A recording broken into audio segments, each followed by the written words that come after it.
कहानी की शुरुआत में हम देखते हैं ब्राजील और फ्रांस के बीच वर्ल्ड कप का फाइनल मैच चल रहा है। पूरा स्टेडियम दर्शकों से भरा हुआ है और हर कोई मैच को लेकर बेहद उत्साहित है। लेकिन तभी अचानक मैदान के बीचों बीच एक तेज पर्पल लाइट दिखाई देने लगती है। कुछ ही सेकंड में वो रोशनी और भी ज्यादा खतरनाक रूप लेने लगती है। स्टेडियम में मौजूद कोई भी इंसान समझ नहीं पाता कि आखिर हो क्या रहा है। तभी उस रोशनी के अंदर से कुछ सैनिक बाहर निकलते हैं। ये कोई आम सैनिक नहीं थे, ये लोग फ्यूचर यानी 2051 से आए थे। उनके साथ एक महिला सैनिक भी थी जिसका नाम लेफ्टिनेंट हार्ट था। वह पूरी दुनिया को बताती है कि 2048 में पृथ्वी पर एक भयानक एलियन स्पीसीज हमला करेगी और सिर्फ 3 साल के अंदर पूरी मानव जाति लगभग खत्म हो जाएगी। वह कहती है कि फ्यूचर में इंसानों की संख्या इतनी कम हो चुकी है कि वे अकेले इस युद्ध को नहीं जीत सकते, इसलिए उन्हें प्रेजेंट टाइम के लोगों की मदद चाहिए। पूरी दुनिया ये सब सुनकर हैरान रह जाती है। स्टेडियम में मौजूद लाखों लोग और टीवी के सामने बैठे लोग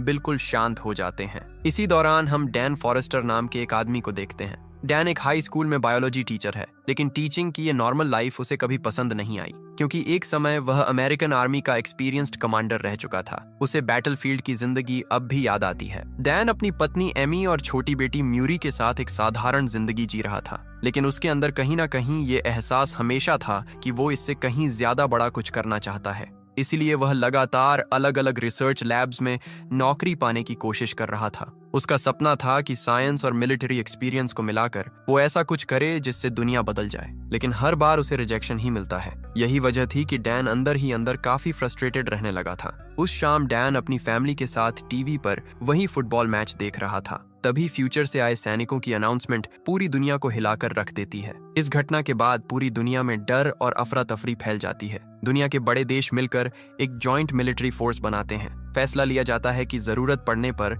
आम नागरिकों को भी इस युद्ध में भेजा जाएगा, लेकिन बहुत से लोग इसका विरोध करने लगते हैं, क्योंकि इससे पहले भी कई लोगों को फ्यूचर में भेजा गया था और उनमें से कोई भी वापस नहीं लौटा। उधर डैन अपनी क्लासरूम में नोटिस करता है कि अब बच्चों का पढ़ाई में बिल्कुल मन नहीं लग रहा, और ये बात कहीं ना कहीं सही भी थी, क्योंकि अगर कुछ साल बाद पूरी दुनिया खत्म होने वाली हो तो पढ़ाई करने का क्या मतलब। तभी डैन के फोन पर अमेरिकन मिलिट्री की तरफ से एक मैसेज आता है। उसमें लिखा होता है कि उसे फ्यूचर में भेजने के लिए सिलेक्ट किया गया है। ये मैसेज पढ़कर डैन खुश नहीं होता, लेकिन उसके पास कोई दूसरा रास्ता भी नहीं था। इसलिए स्कूल खत्म होने के बाद वह मिलिट्री बेस पहुंच जाता है। वहां सबसे पहले उसके शरीर की कई तरह की टेस्टिंग की जाती है।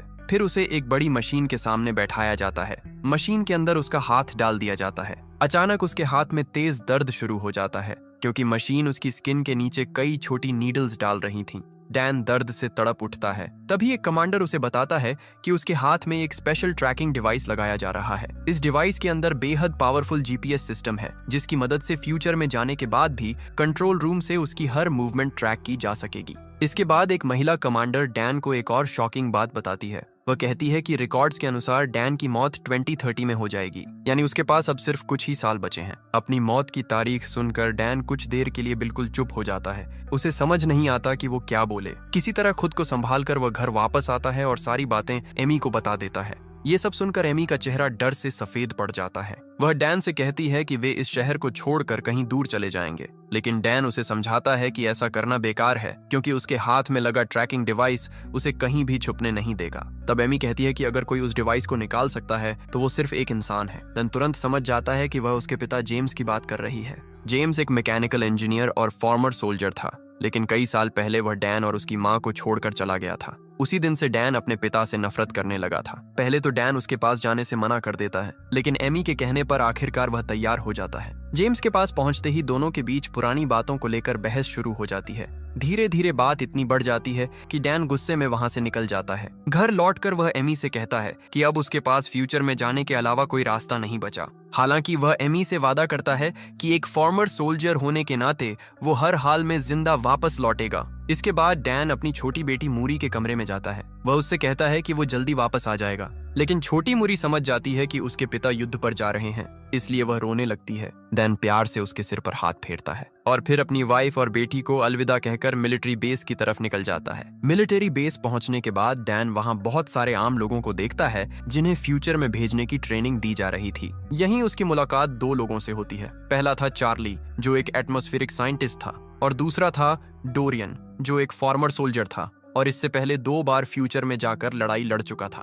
डोरियन हमेशा अपनी गर्दन में एक एलियन का नाखून पहनकर रखता था। उसके लिए वो सिर्फ एक ट्रॉफी नहीं बल्कि सर्वाइवल की याद थी। बाद में यही चीज पूरी कहानी का सबसे बड़ा क्लू बनने वाली थी। उसी समय एक लेफ्टिनेंट सबके सामने आकर समझाता है कि उन्हें फ्यूचर में सिर्फ 7 दिनों के लिए भेजा जाएगा। 7 दिन पूरे होते ही उनके हाथ में लगा ट्रैकिंग डिवाइस उन्हें ऑटोमेटिकली वापस प्रेजेंट टाइम में ले आएगा। तभी एक महिला सवाल पूछती है कि अगर टाइम ट्रैवल मशीन मौजूद है तो लोग अटैक होने से पहले फ्यूचर में जाकर एलियंस को क्यों नहीं रोक देते। लेफ्टिनेंट जवाब देता है कि एलियंस इतने ज्यादा इंटेलिजेंट हैं कि अभी तक उनकी एग्जैक्ट लोकेशन पता नहीं चल पाई है। यहाँ तक कि उनके बारे में बहुत कम जानकारी मौजूद है। सिर्फ इतना पता चला है कि 2048 में उन्होंने रशिया के किसी नॉर्दर्न इलाके से हमला शुरू किया था और फिर धीरे धीरे पूरी दुनिया में फैल गए। वह आगे बताता है कि ये टाइम मशीन बड़ी मुश्किल से बनाई गई है, इसीलिए अभी वे सिर्फ लिमिटेड टाइमलाइन के बीच ही ट्रैवल कर सकते हैं। जब कोई पूछता है कि एलियंस दिखते कैसे हैं, तो लेफ्टिनेंट बस इतना कहता है कि उन्हें देखकर कोई भी इंसान डर से कांप उठेगा। इतना सुनते ही पूरे हॉल में सन्नाटा छा जाता है। तभी अचानक सायरन बजने लगता है, यानी फ्यूचर में जाने का समय आ चुका था। कुछ ही देर में सभी लोग उस चमकती हुई पर्पल लाइट यानी वर्म होल के अंदर प्रवेश करने लगते हैं। लेकिन ठीक उसी समय कंट्रोल रूम में अलार्म बज उठता है। टाइम मशीन में एक डेंजरस टेक्निकल प्रॉब्लम आ जाती है। ऑपरेटर्स तुरंत प्रोसेस को रोकने की कोशिश करते हैं, लेकिन तब तक बहुत देर हो चुकी थी। सारे लोग वर्म होल के अंदर जा चुके थे। मशीन उन्हें फ्यूचर में तो पहुंचा देती है, लेकिन उन्हें जमीन से कुछ फीट ऊपर ड्रॉप करने की जगह सैकड़ों फीट ऊपर आसमान में छोड़ देती है। अचानक हवा में प्रकट होकर लोग सीधे नीचे गिरने लगते हैं। ज्यादातर लोग इतनी ऊंचाई से गिरकर मौके पर ही मर जाते हैं, लेकिन किस्मत से डैन, चार्ली, डोरियन और कुछ दूसरे लोग एक बिल्डिंग के स्विमिंग पूल में गिरते हैं, जिसकी वजह से उनकी जान बच जाती है। पूल से बाहर निकलने के बाद डैन चारों तरफ नजर डालता है। पूरा मायामी सिटी आग में जल रहा था। आसमान धुएं से ढका हुआ था। हर तरफ डिस्ट्रक्शन दिखाई दे रहा था। और सबसे डरावनी बात थी वो अजीब आवाजें। किसी अनजान जानवर जैसी भयानक गुर्राहट लगातार सुनाई दे रही थी। ये आवाज किसी भी नोन एनिमल जैसी नहीं थी। तभी फ्यूचर मिलिट्री का एक लेफ्टिनेंट उनसे संपर्क करता है। वह बताता है कि एलियंस ने पूरे इलाके पर कब्जा कर लिया है और इस सिटी को अब बचाया नहीं जा सकता। इसलिए एयरफोर्स कुछ ही देर में पूरे शहर पर बॉम्बिंग करने वाली है, ताकि एलियंस के साथ साथ सब कुछ खत्म किया जा सके। लेकिन बॉम्बिंग शुरू होने से पहले एक जरूरी मिशन पूरा करना था। लेफ्टिनेंट बताता है कि एक रिसर्च लैब में कुछ साइंटिस्ट्स फंसे हुए हैं। बॉम्बिंग शुरू होने से पहले उन्हें रेस्क्यू करके शहर से बाहर निकालना जरूरी है। डैन का मिलिट्री बैकग्राउंड देखकर लेफ्टिनेंट उसे इस मिशन की कमांड दे देता है। डैन तुरंत अपनी टीम को लेकर रिसर्च लैब की तरफ बढ़ता है। लैब के अंदर का नजारा बेहद डरावना था। पूरा रिसर्च सेंटर बुरी तरह तबाह हो चुका था। हर तरफ टूटे हुए सामान और खून के निशान पड़े थे। टीम धीरे धीरे अंदर बढ़ती है। तभी अचानक डैन ऊपर सीलिंग की तरफ फ्लैशलाइट डालता है और सभी लोग डर से जम जाते हैं। कई इंसानों की लाशें ऊपर लटकाई गई थीं। डैन तुरंत लेफ्टिनेंट को इस बारे में बताता है। तब उन्हें समझ आता है कि यही वो साइंटिस्ट्स थे जिन्हें रेस्क्यू करना था। और चूंकि एलियंस अपने शिकार को यहीं छोड़कर गए थे, इसका मतलब साफ था कि वे जल्द ही वापस आने वाले हैं। लेफ्टिनेंट तुरंत आदेश देता है कि जितनी जल्दी हो सके लैब के सारे डेटा और केमिकल्स लेकर वहां से निकल जाओ। डैन और उसकी टीम बिना समय गंवाए काम शुरू कर देते हैं। लेकिन तभी खबर मिलती है कि एयरफोर्स बॉम्बिंग शुरू करने के लिए निकल चुकी है, यानी उनके पास सिर्फ 6 मिनट बचे थे। सब लोग जल्दी जल्दी जरूरी डेटा और केमिकल्स लेकर सीढ़ियों से नीचे उतरने लगते हैं। लेकिन यही फैसला उनकी जिंदगी बदलने वाला था। सीढ़ियों से उतरते वक्त अचानक सबकी नजर ऊपर जाती है। डन जैसे ही फ्लैशलाइट ऊपर डालता है, वहां एक एलियन चुपचाप बैठा दिखाई देता है। उसका शरीर हवा में लटकते टेंटिकल्स की तरह हिल रहा था। यही थे व्हाइट स्पाइक्स। उनका अपीयरेंस इतना क्रीपी था कि सभी लोग डर से कांप उठते हैं। अगले ही पल उस एलियन के टेंटिकल से एक तेज नीडल जैसी चीज गोली की रफ्तार से निकलती है और एक आदमी के सीने को चीर देती है। वह आदमी वहीं मर जाता है। डन तुरंत फायरिंग शुरू कर देता है। बाकी लोग भी एलियंस पर गोलियां चलाने लगते हैं। लेकिन सबसे खतरनाक बात यह थी कि वहां सिर्फ एक नहीं बल्कि कई व्हाइट स्पाइक्स मौजूद थे और गोलियों का उन पर ज्यादा असर भी नहीं हो रहा था। एलियंस तेजी से डैन की टीम पर हमला करने लगते हैं। किसी तरह डैन, चार्ली, डोरियन और कुछ लोग लैब से बाहर निकलने में सफल हो जाते हैं। लेकिन बाहर पहुंचते ही उन्हें पता चलता है कि रेस्क्यू टीम पर भी व्हाइट स्पाइक्स हमला कर चुके हैं। उसी समय एयरफोर्स पूरे शहर पर बॉम्बिंग शुरू कर देती है। चारों तरफ एक्सप्लोजन्स, आग और धुआं फैल जाता है। डैन अपनी बची हुई टीम के साथ जान बचाकर भागने लगता है। वे लोग शहर से बाहर निकलने ही वाले थे कि तभी उनके बेहद पास एक बड़ा एक्सप्लोजन होता है। ब्लास्ट की ताकत से सभी लोग दूर जाकर गिरते हैं और डैन की आंखों के सामने अंधेरा छा जाता है। कुछ समय बाद डैन की आंख खुलती है। वह खुद को एक बिल्कुल अलग जगह पर पाता है। उसके पास चार्ली भी बेहोश पड़ा था। दोनों बाहर निकलकर देखते हैं कि ये एक मिलिट्री बेस है। वहीं बाहर उन्हें डोरियन भी दिखाई देता है। डोरियन बताता है कि उनके साथ आए ज्यादातर लोग मारे जा चुके हैं। तभी 2 सैनिक डैन को लेफ्टिनेंट के पास ले जाते हैं। लेफ्टिनेंट लैब से डेटा और केमिकल्स लाने के लिए डैन को धन्यवाद देती है, लेकिन डैन को उसे देखकर अजीब सा एहसास होता है, जैसे वह उसे पहले कहीं देख चुका हो। इसीलिए वह उससे पूछ बैठता है कि वह कहाँ से है। लेफ्टिनेंट हल्की सी मुस्कान के साथ जवाब देती है, वहीं से जहाँ से तुम आए हो। बस इतना सुनते ही डैन सब समझ जाता है। वो लेफ्टिनेंट कोई और नहीं बल्कि उसकी अपनी बेटी मुरी फॉरेस्टर थी, यानी फ्यूचर की ग्रोन अप मुरी। अपनी छोटी बेटी को फ्यूचर में एक मिलिट्री रिसर्च लीडर के रूप में देखकर डैन भावुक हो जाता है। उसे अपनी बेटी पर गर्व महसूस होता है, लेकिन मुरी की आंखों में एक अलग तरह की उदासी थी। वह डैन को बताती है कि उसे यहाँ बुलाने की एक खास वजह है और सही समय आने पर वह सब कुछ बता देगी। इसके बाद म्यूरी उसे बेस के अंदर ले जाती है और एक खास एलियन की तस्वीर दिखाती है। ये एलियन बाकी व्हाइट स्पाइक्स से थोड़ा अलग था। मुरी बताती है कि ये एक फीमेल व्हाइट स्पाइक है और अब तक सिर्फ एक ही फीमेल देखी गई है। वह जमीन के नीचे नेस्ट बनाती है और वहीं से बाकी व्हाइट स्पाइक्स पैदा होते हैं। मेल व्हाइट स्पाइक्स हमेशा उसकी रक्षा करते हैं, बिल्कुल मधुमक्खियों की कॉलोनी की तरह। मोरी आगे बताती है कि साइंटिस्ट्स ने एक टॉक्सिन तैयार किया है जो मेल एलियंस को मार सकता है, लेकिन फीमेल इतनी ज्यादा पावरफुल है कि टॉक्सिन उस पर असर नहीं करता। इसलिए अब उनका प्लान है फीमेल को जिंदा पकड़कर लैब में लाया जाए ताकि उसके शरीर का स्टडी करके ऐसा टॉक्सिन बनाया जा सके जो उसे भी मार सके। अगर फीमेल मर गई तो व्हाइट स्पाइक्स की पूरी स्पीसीज खत्म की जा सकती है। मोरी चाहती थी कि डैन इस मिशन में उसकी मदद करे। कुछ देर बाद उनकी पूरी टीम हेलीकॉप्टर में बैठकर फीमेल व्हाइट स्पाइक के नेस्ट की तरफ निकल पड़ती है। रास्ते में डैन देखता है कि व्हाइट स्पाइक्स पूरी दुनिया में फैल चुके हैं। वे हर जीवित चीज को बेरहमी से मारकर खा रहे थे। तभी मोरी बताती है कि 2048 में ये क्रीचर्स अचानक नॉर्दर्न रशिया के एक आइलैंड से निकले थे। किसी सैटेलाइट ने इन्हें आसमान से आते नहीं देखा था, कोई स्पेसशिप भी नहीं मिली थी। सिर्फ 3 सालों में उन्होंने पूरी दुनिया पर कब्जा कर लिया। इनका कोई मकसद नहीं था, कोई डिमांड नहीं थी, वे सिर्फ भूखे थे और पृथ्वी का हर जीव उनके लिए सिर्फ खाना था। यहाँ एक बहुत जरूरी बात सामने आती है, ये एलियंस आसमान से नहीं आए थे, कोई स्पेसशिप भी नहीं थी, तो फिर वे आखिर आए कहाँ से थे? इस सवाल का जवाब अभी बाकी था।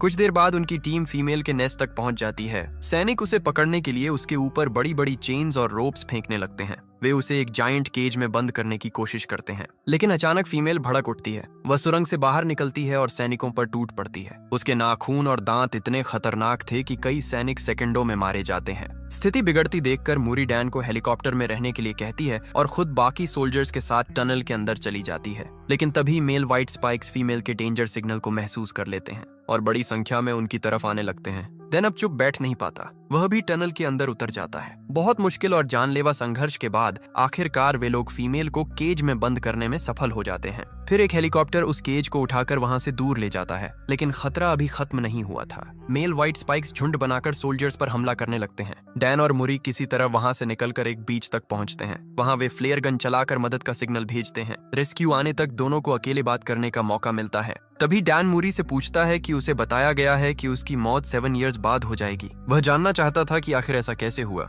और उसके बाद एमी और मुरी के साथ क्या हुआ। ये सवाल सुनते ही मुरी की आंखें भर आती हैं। वह बताती है कि डैन अपने ड्रीम जॉब को हासिल न कर पाने की वजह से अंदर ही अंदर टूट गया था। जब मुरी 12 साल की थी तब डैन ने एमी और मुरी को छोड़ दिया था। हालांकि इतने सब के बाद भी एमी को हमेशा भरोसा था कि डैन एक अच्छा इंसान है। लेकिन जब म्यूरी 16 साल की हुई तब डैन एक कार एक्सीडेंट में मारा गया। ये सब बताते हुए मुरी कहती है, अब तुम सच जान चुके हो, कोशिश करना कि वही गलती दोबारा मत करना, क्योंकि मैं तुम्हें खोना नहीं चाहती। अपनी बेटी की बातें सुनकर डैन पूरी तरह टूट जाता है। उसे विश्वास ही नहीं होता कि फ्यूचर में वह इतना बदल जाएगा। कुछ देर बाद रेस्क्यू हेलीकॉप्टर वहां पहुंच जाता है और उन्हें वापस बेस पर ले जाता है। डैन और मोरी फीमेल व्हाइट स्पाइक को लेकर समुद्र के बीच बने आखिरी रिसर्च बेस पर पहुंचते हैं। यही इंसानों का आखिरी मेजर रिसर्च सेंटर था, जहां दुनिया के अलग अलग देशों के सैनिक और साइंटिस्ट्स मिलकर काम कर रहे थे। फीमेल एलियन को भारी चेन से बांध दिया जाता है और हर घंटे उसे बेहोश करने वाला इंजेक्शन दिया जाता है ताकि वह कंट्रोल में रहे।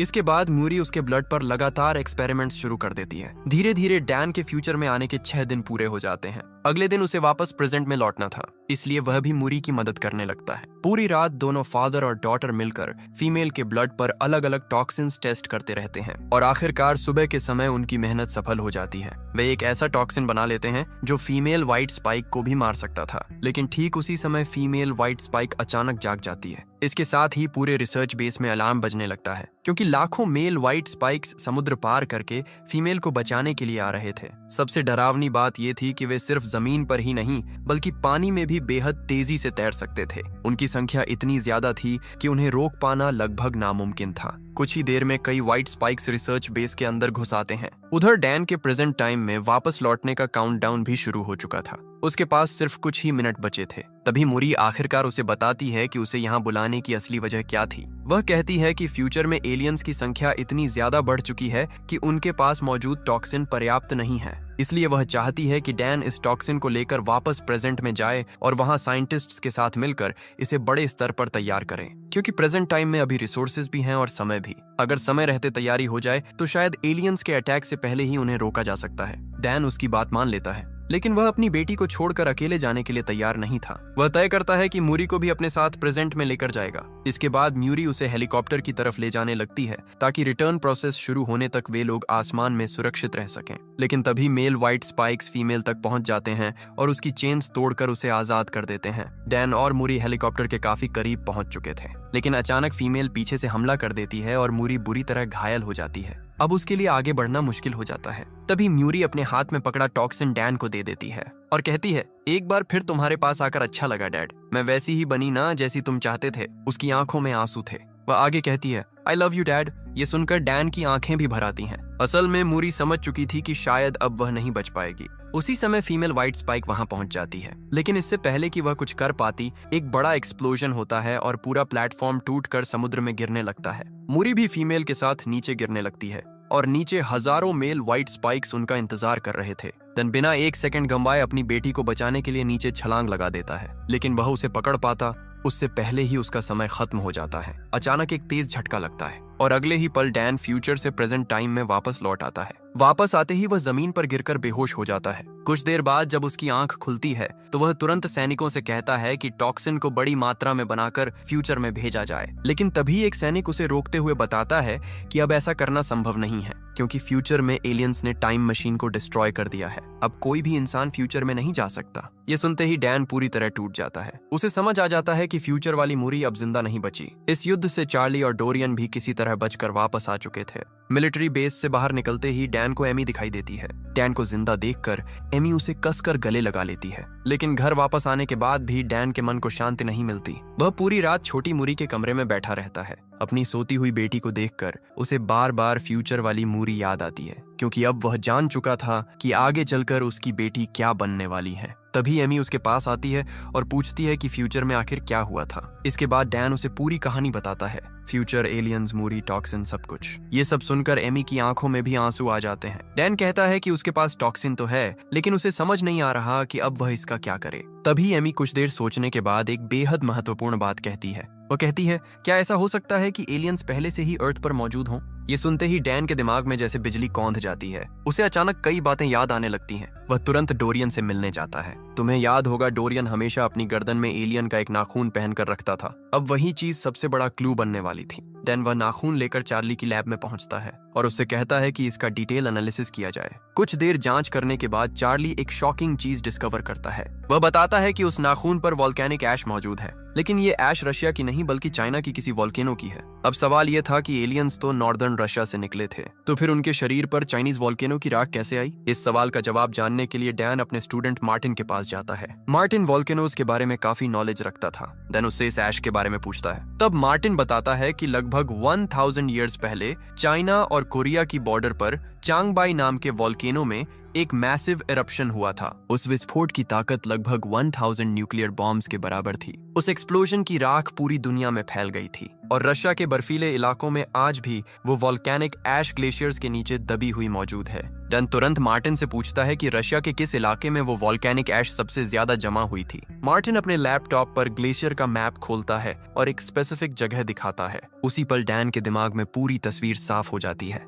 वह समझ जाता है कि एलियंस हजारों सालों से अर्थ पर ही मौजूद थे। एक्सट्रीम कोल्ड की वजह से वे ग्लेशियर्स के नीचे बर्फ में फंसे हुए थे, इसीलिए किसी सैटेलाइट ने उन्हें स्पेस से आते हुए नहीं देखा। लेकिन ग्लोबल वार्मिंग की वजह से 2048 तक उन ग्लेशियर्स की बर्फ पिघल जाएगी और उसी के साथ एलियंस भी आजाद हो जाएंगे। यानी अब डैन के पास उनकी एग्जैक्ट लोकेशन मौजूद थी। अगर उसका अंदाजा सही था तो अभी भी वे एलियंस बर्फ के नीचे कैद थे और उनके पास मौजूद टॉक्सिन का इस्तेमाल करके उन्हें अभी खत्म किया जा सकता था। देन ये जानकारी लेकर गवर्नमेंट के पास जाता है, लेकिन वहां उसे कोई खास मदद नहीं मिलती, क्योंकि उस समय अमेरिका और रशिया के बीच रिलेशंस अच्छे नहीं थे, इसलिए ऑफिशियली रशिया जाना लगभग इम्पॉसिबल था। अब उन्हें कोई दूसरा रास्ता ढूंढना था। तभी डैन को अपने पिता जेम्स की याद आती है। वह अपने सारे गुस्से और पुराने दर्द को भूलकर जेम्स के पास मदद मांगने जाता है। इस बार वह उसे पूरी सच्चाई बता देता है, फ्यूचर, एलियंस, टॉक्सिन, सब कुछ। सब सुनने के बाद जेम्स भी उसकी मदद करने के लिए तैयार हो जाता है। इसी बीच फ्यूचर से वापस आए कुछ सोल्जर्स टॉक्सिन को बड़ी मात्रा में तैयार कर लेते हैं। सब तैयारी पूरी होने के बाद डैन, जेम्स, चार्ली और बाकी लोग रशिया के उस ग्लेशियर की तरफ रवाना हो जाते हैं।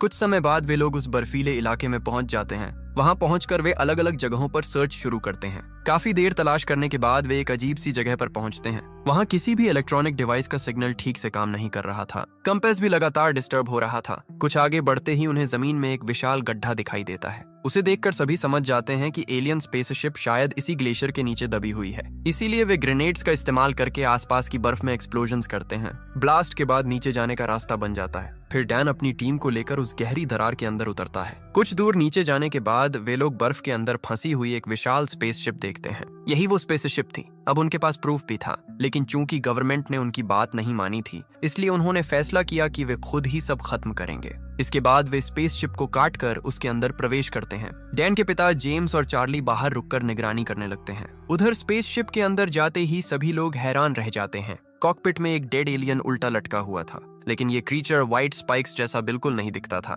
ये एक पूरी तरह अलग एलियन स्पीशीज थी। थोड़ा आगे बढ़ने पर वे लोग एक जायंट हाइबरनेशन चेंबर तक पहुंचते हैं। वहीं बड़ी बड़ी पॉड्स के अंदर व्हाइट स्पाइक्स मौजूद थे। यहीं पूरी सच्चाई सामने आती है। असल में ये स्पेसशिप उस दूसरी एलियन स्पीशीज की थी और व्हाइट स्पाइक्स कोई नेचुरल क्रीचर्स नहीं थे। वे बायोलॉजिकल वेपन्स थे। उन एलियंस ने उन्हें दूसरे प्लैनेट्स की लाइफ खत्म करने और प्लैनेट्स पर कब्जा करने के लिए बनाया था, लेकिन अर्थ उनका टारगेट नहीं था। दुर्भाग्य से उनका स्पेसशिप एक्सीडेंटली पृथ्वी पर क्रैश हो गया। क्रैश में स्पेसशिप का पायलट मर गया, लेकिन उसके साथ मौजूद व्हाइट स्पाइक्स अपनी हाइबरनेशन पॉड्स के अंदर जिंदा बचे रहे। और फ्यूचर में जब ग्लेशियर्स पिघलते तभी वे बाहर निकलकर पूरी अर्थ पर हमला करते। अब सच्चाई पूरी तरह सामने आ चुकी थी, इसलिए डैन और उसकी टीम बिना देर किए टॉक्सिन निकालते हैं। वे कुछ हाइबरनेशन पॉड्स के अंदर टॉक्सिन इंजेक्ट कर देते हैं। कुछ ही सेकंड में अंदर मौजूद व्हाइट स्पाइक्स मरने लगते हैं, लेकिन तभी एक डेंजरस प्रॉब्लम शुरू हो जाती है। कुछ एलियंस की मौत का सिग्नल बाकी व्हाइट स्पाइक्स तक पहुंच जाता है और एक एक करके बाकी पॉड्स भी खुलने लगते हैं। अब बड़ी संख्या में व्हाइट स्पाइक्स जाग रहे थे। स्थिति तेजी से कंट्रोल से बाहर जा रही थी। डैन और उसकी टीम समझ नहीं पा रही थी कि अब क्या किया जाए, क्योंकि गोलियों का उन पर बहुत कम असर हो रहा था। इसी दौरान उन्हें पता चलता है कि स्पेसशिप में सिर्फ एक नहीं बल्कि कई और हाइबरनेशन चेंबर्स मौजूद हैं। यानी यहाँ एलियंस की संख्या उनकी सोच से कहीं ज्यादा थी। स्थिति को देखकर डोरियन फैसला करता है कि किसी को बाहर जाकर बाकी एलियंस को रोकना होगा। वह डैन से कहता है कि वह बाहर निकल जाए, क्योंकि कुछ व्हाइट स्पाइक्स पहले ही स्पेसशिप से भाग चुके हैं और अगर वे बाहर निकल गए तो पूरी दुनिया फिर खतरे में पड़ जाएगी। डैन पहले मना करने की कोशिश करता है, लेकिन डोरियन की आंखों में देखकर वह समझ जाता है कि उसने अपना फैसला कर लिया है। डोरियन और फ्यूचर के कुछ सोल्जर्स वहीं रुककर बाकी एलियंस को रोकने का फैसला करते हैं। मजबूरी में डैन बाहर निकल जाता है और जैसे ही वह स्पेसशिप से बाहर आता है, अगले ही पल अंदर एक विशाल एक्सप्लोजन होता है। पूरा स्पेसशिप आग और धमाके में घिर जाता है। डोरियन और बाकी सोल्जर्स खुद को सैक्रिफाइस करके व्हाइट स्पाइक्स को खत्म कर चुके थे। उधर डैन बिना एक सेकंड गंवाए जेम्स और चार्ली के पास पहुंचता है। तब वे उसे बताते हैं कि बाहर निकलकर भागे हुए लगभग सभी व्हाइट स्पाइक्स को मार दिया गया है, लेकिन उनमें से एक बड़ा एलियन भागने में सफल हो गया। डैन तुरंत समझ जाता है कि वो फीमेल व्हाइट स्पाइक है। अगर वो बच गई तो फिर सब कुछ दोबारा शुरू हो सकता है। इसलिए वे लोग तुरंत उसके फुटप्रिंट्स को फॉलो करना शुरू करते हैं। कुछ देर बाद वे आखिरकार उस फीमेल तक पहुंच जाते हैं। सबसे पहले जेम्स दूर से स्नाइपर राइफल से उस पर हमला करना शुरू करता है ताकि उसका ध्यान भटक सके। इसी मौके का फायदा उठाकर डैन सीधे उस फीमेल पर झपट पड़ता है और फिर शुरू होती है एक जबरदस्त लड़ाई। फीमेल व्हाइट स्पाइक बेहद ताकतवर थी। वह लगातार डैन पर हमला कर रही थी, लेकिन डैन और जेम्स दोनों मिलकर उसे रोकने की पूरी कोशिश करते हैं। काफी संघर्ष के बाद आखिरकार डैन मौका देखकर उसके शरीर में टॉक्सिन इंजेक्ट कर देता है। टॉक्सिन असर करना शुरू कर देता है। फीमेल का हाथ धीरे धीरे गलने लगता है, लेकिन ये क्रीचर इतना ज्यादा इंटेलिजेंट था कि वह अपना गलता हुआ हाथ खुद ही काट कर अलग कर देती है। अब सिचुएशन फिर से डेंजरस हो चुकी थी। ऐसा लग रहा था कि शायद टॉक्सिन भी उसे पूरी तरह नहीं मार पाएगा।